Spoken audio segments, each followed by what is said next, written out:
এখন থেকে আর আলুর চপ খাওয়ার জন্য অনেক বেশি ঝামেলা করতে হবে না।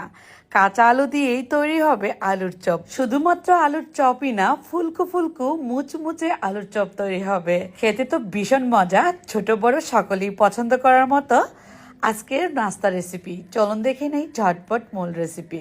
প্রথমে মিক্সিং বোলে নিয়ে নিচ্ছি 1 কাপ পরিমাণ বেসন, 1 কাপ পরিমাণ আতপ চালের গুঁড়া, 1 কাপের চেয়ে একটু কম ময়দা, লবণ দিয়ে দিচ্ছি স্বাদ অনুযায়ী, আদা রসুনের পেস্ট 1 চা চামচ পরিমাণ, হলুদ গুঁড়া, মরিচ গুঁড়া, ভাজা জিরের গুঁড়া, ধনিয়া গুঁড়া এগুলো 1/2 চা চামচ পরিমাণ করে দিলাম।